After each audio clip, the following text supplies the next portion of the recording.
চালা কিমান টাইমৰ পৰা ৰখি আছোঁ, এই হাৰামজাদাকেইটাৰ কোনো খবৰেই নাই। ৰখি ৰখি মোৰ ভাগাৰ লাগবা লাগছে, তথাপিও এহা আহি নাপায়। ঐ আপি, ক'ত যায়? মই ক'ত যাম, তোক কিয় লাগে? এনেই সুধিলোঁ, কিয় সুধবাও নৰি নেকি? ৰাস্তাত এটা আপি দেখা পালি হ'ল। ইচ, ইমান ধুনীয়া আপিটাক যদি মই পতাব পাৰিলোঁ হয়। ইমান টাইম ক'ত মৰি আছিলি হা? কিমান টাইমৰ পৰা মই তোক ৰখি আছোঁ গম পোৱা? মোৰ টাইমৰ কি ভেলু নাই নেকি হা? বাপ, খালি আহিহে পালোঁ, তুই আৰু কি ক'বা আৰম্ভ কৰিলি? ঐ, পিংকিৰ মামেকৰ ছোৱালী এটা আহিছে, দেখাত কি ধুনীয়া, তাকে পতাং বুলি ভাবি আছোঁ। তোৰ খালি শিলান ধান্দা না? অলপ আগতে ইদি এনেকৈ এটা ছোৱালী গেল, তাক দেখিলে তুই কবি ইমান ধুনীয়া।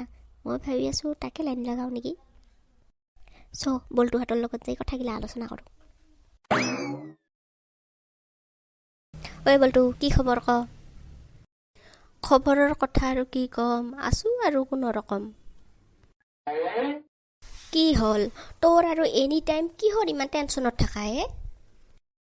তুই আৰু মোৰ টেনশ্যন কি বুজবি ভাই? তোহাতো চৰকাৰী ঘৰ পাইছা, মই যে সিটাও পাৱা নাই। চৰকাৰী ঘৰ এটা নাপালি বিয়া বাৰু কৰে ক'ত ৰাখিম কতো? কিয়, তুই যে বিয়া পাতিম ক'বা লাগছা, ছোৱালী চাইছা নাকি? ইফালে সিফালে চাই আছোঁ ৰ, মিলাই নাই। ইছ, লেবেল কি চা না, তাৰ এটা ঘৰ নাই, চৰকাৰী ঘৰ নাপাই সি টহলং পহলং কৰি ফুৰবা লাগছে, সি বিয়া কৰাব। পচন্দটো কৰছোঁ ময়ো এটা আপি, চাং দেখা যাক কি হয়। বিয়াৰ চিজন আহিবা লাগছে না, এইবাৰতো বিয়া কৰেহে চাৰিম। মই ৰিংকিৰ মামেকৰ ছোৱালীটাকে পচন্দ কৰছোঁ, তাকে বিয়া পাতিম বুলি ভাবছোঁ। ভাই, সেই ভুল নকৰবি, সেইটাক মই পচন্দ কৰি থৈছোঁ। ঐ, মই যে ছোৱালী এটাক ভাল লগা বুলি কৈছিলোঁ, সেয়া আইছে। এতিয়াতো ৰিংকিৰ মামেকৰ ছোৱালী, মই যেতিয়া ছোৱালীক পচন্দ কৰছোঁ, তইও সিটাকে লাইন মাৰাৰ ব্যৱস্থা কৰি আছা। এইলান কি কোৱা? তাইক না মই বিয়া পাতিম, সেইকাৰণে ঘৰ বান্ধাৰ ব্যৱস্থা কৰবা লাগছোঁ। ঐ ৰিংকি, কি খবৰ? ক'ত যাবা ওলাইছা? অলপ বজাৰ কৰিব যাওঁ ৰ। তোৰ লগৰ ছোৱালীটা কোন হয়? মোৰ মামাৰ ছোৱালী, তাইৰ লগতে যাওঁ ৰ, অলপ বজাৰ কৰি আহোঁ।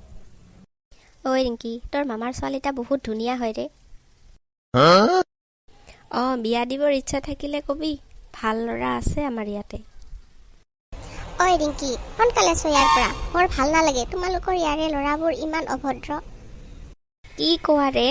আমাৰ ইয়াৰ নিচিনা ভদ্ৰ ল'ৰা তুমি গোটেই দুনিয়াখনতে বিচাৰি নাপাবা। হ'ব, মই গম পাওঁ দিয়া তোমালোক কেনেকুৱা। হ'ব দে, তোহা চিন্তা কৰিব নালাগে, তাই ইয়াতে আলহী খাব আহিছে, আৰু তাইৰ বিয়াৰ বজাৰ কৰিবই আমি যাওঁ। ইয়াৰ বিয়া ঠিক হৈছে নহয়। ইছ ৰে, অন্তৰখান যে কিমান টুকুৰা হৈ গেল, ক'বাই নৰলোঁ। ৰে ভাই, এজনী ছোৱালী পচন্দ কৰিছিলোঁ, তাৰো বোলে বিয়া ঠিক হৈছে। চৰকাৰী ঘৰ পাই আৰু কি কৰিম? ছোৱালীয়ে নাই, কাক বিয়া পাতি কাৰ লগত থাকিম? নালাগে আৰু চৰকাৰী ঘৰ।